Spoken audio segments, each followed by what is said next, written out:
I was 61 years old when I finally understood that love can be just as dangerous as loneliness.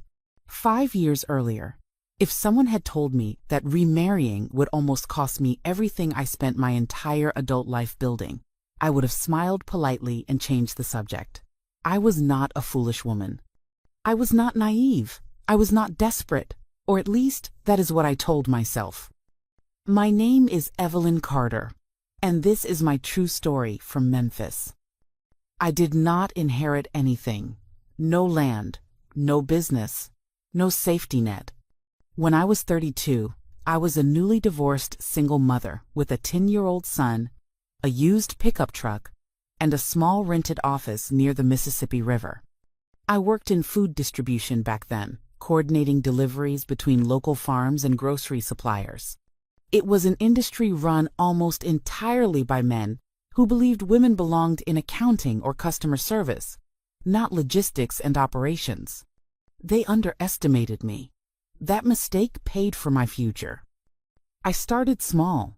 One refrigerated truck, one storage lease, long nights negotiating fuel contracts, and early mornings unloading pallets myself when drivers called in sick. There were years I slept on a folding cot in my office during peak season. Years when I chose which bills to pay late so payroll would clear on time. Years when I signed personal guarantees that would have ruined me if a single deal collapsed. But the deals did not collapse. Slowly, they multiplied. By the time I turned 45, I owned my first cold storage facility. By 55, I had 3 warehouses and long-term contracts with regional producers across Tennessee and Arkansas.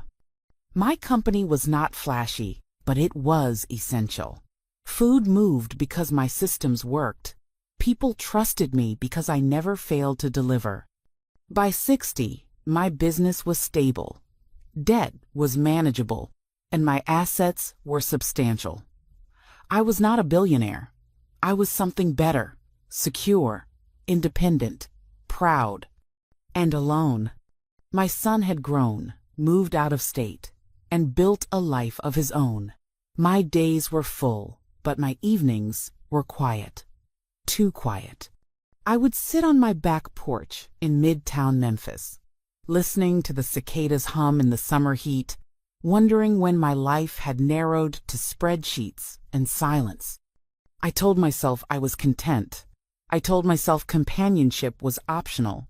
But loneliness does not ask permission. It seeps in slowly, disguising itself as reflection, as rest, as peace. That is when I met Thomas Hale. He appeared at exactly the right moment, calm, attentive, respectful. A man who seemed impressed, not intimidated by what I had built. A man who listened without trying to fix me. A man who made the quiet feel less heavy. I did not know then that I was standing at the edge of the most dangerous chapter of my life, and that the only reason I survived it was because of one truth I chose not to share. I met Thomas Hale on a Thursday evening in early October at a community fundraiser in downtown Memphis. It was one of those events I usually avoided. Overpriced tickets, forced small talk, people networking under the disguise of charity.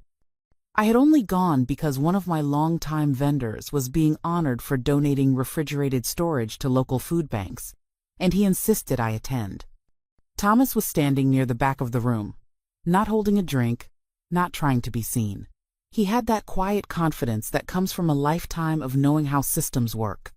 He introduced himself without urgency, without the rehearsed charm I had learned to distrust.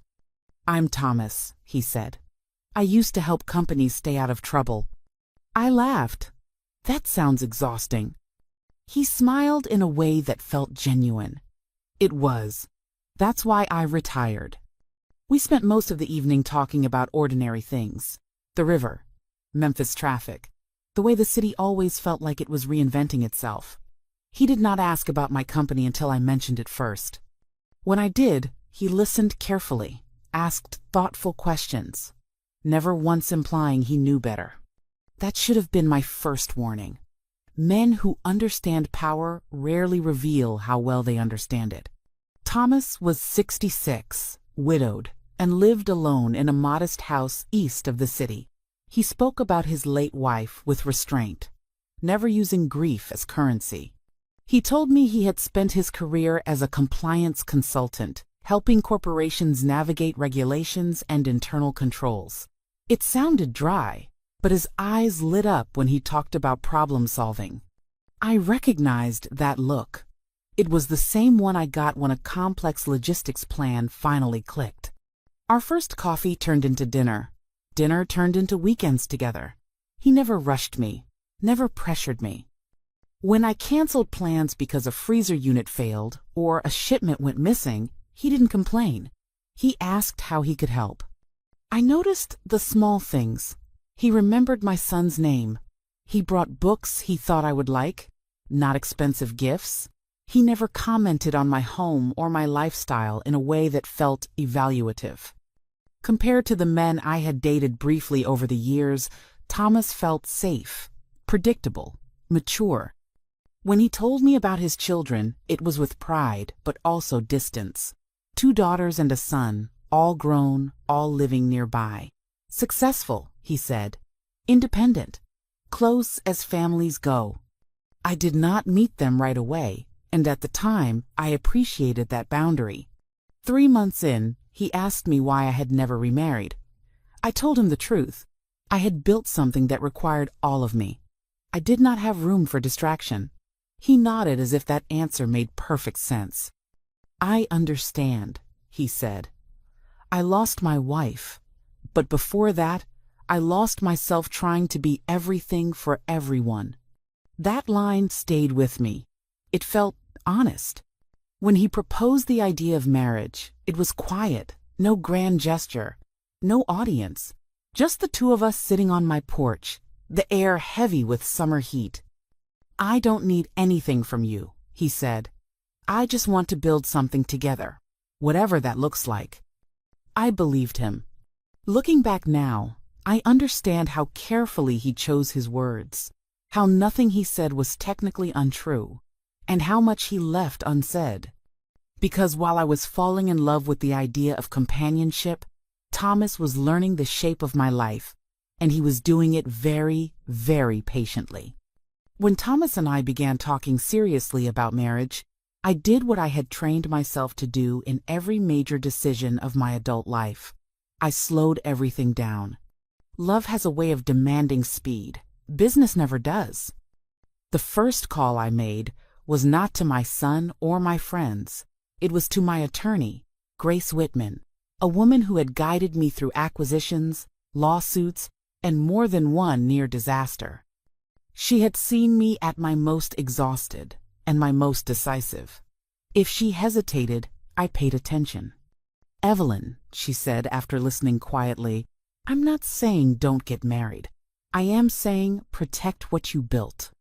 We drafted a prenuptial agreement that was clear and unambiguous. Everything I owned before the marriage would remain mine. The company, the properties, the land under every warehouse. No exceptions. Thomas reviewed it with his own counsel and signed without argument. He even joked about how romantic lawyers could be. That should have reassured me. Instead, it unsettled me. Because while the legal protection was in place, something deeper felt unfinished. A quiet tension I could not name. It was not fear. It was recognition. Over the next few weeks, Thomas asked gentle questions. How long the company had been around, whether it had always been under my name, how complicated the ownership structure was. Nothing overt. Nothing alarming, but the pattern was there. When his children came up in conversation, he mentioned they were curious about the business. Proud, he said. Interested. I smiled and nodded, keeping my answers general. I had spent decades learning how to speak in ways that revealed progress without revealing vulnerability. That was when I made the decision that would later save my life's work. I did not lie outright. I simply did not correct assumptions. When Thomas referred to the company as something I managed rather than owned, I let it stand. When he mentioned family assets in passing, I did not clarify. When the subject of property came up, I spoke about it as if it were layered, complicated, spread across trusts and long-standing agreements. I let him believe there were other hands on the wheel. Not because I planned anything, not because I suspected him of wrongdoing, but because something inside me refused to hand over the full map of what I had built. People often misunderstand this part when I tell them my story. They assume secrecy equals distrust, that if I loved him, I should have been transparent. What they fail to understand is that transparency without boundaries is exposure. And exposure is dangerous when you are the one holding value. I had been underestimated before. I had watched men smile while waiting for me to make a mistake. I had survived by knowing when to speak and when to stay silent. Marriage did not erase that instinct. If anything, it sharpened it. When we married quietly at a small chapel outside Memphis, I stood beside Thomas, feeling hopeful, grounded, and strangely alert. I did not feel guilty for what I had not shared. I felt prepared. Because the truth is this: if someone loves you for who you are, they do not need to know the exact price of what you own. And if they need that information to feel secure, then they are not in love with you, they are in negotiation. I did not know yet which category Thomas fell into, but I was about to find out. I met Thomas's children for the first time 3 weeks after the wedding. They came to my house on a Sunday afternoon, arriving separately but somehow together, like they had coordinated the timing. All of them were polite, smiling, perfectly appropriate. And yet, from the moment they stepped inside, the air shifted. His eldest daughter, Lauren, was the first to start asking questions. She worked in commercial real estate, she told me, which she said as if it explained everything that followed. She noticed ceiling heights. She commented on zoning. She asked how long the neighborhood had been trending upward. His son, Caleb, worked in financial consulting. He lingered near my office doorway, eyes scanning shelves and file cabinets with professional curiosity. He asked about long-term contracts, risk exposure, how diversified my revenue streams were. The youngest, Marissa, said little at first. She smiled often, nodded, watched. When she did speak, her questions landed softly but precisely. Who handled my legal filings? Whether I had ever thought about succession planning. If the company would remain in the family? I answered carefully, vaguely, always just enough. At first, I told myself they were simply protective, curious, a family trying to understand the woman their father had married. That explanation lasted exactly 1 visit. The questions did not stop. They evolved. Lauren asked whether I had recently updated insurance valuations on the warehouses. Caleb wanted to know if I had ever considered restructuring ownership for tax efficiency. Marissa asked if I had a will. Not gently. Not privately. Right there at the dinner table? Thomas never stopped them. That was what disturbed me most. He would sit back, hands folded, listening as if these were reasonable dinner topics. When I deflected, he smiled and said things like, "They're just trying to look out for us." Or, "Family planning is important at our age." Our age. It was subtle, but the language shifted. Us, ours, family assets, shared future. A few weeks later, Thomas slid a folder across the kitchen counter one morning while I was reviewing shipping reports. "Just routine paperwork," he said casually. "Beneficiary updates. Some authorization forms in case of emergencies." I read every page. 2 of the documents had nothing to do with emergencies. They granted financial authority, broad authority, the kind that allows someone to act on your behalf without supervision. I closed the folder and slid it back. "I'm not signing these," I said. He laughed, but it was thin. "You don't trust me?" "I trust myself," I replied. The silence that followed felt heavier than any argument.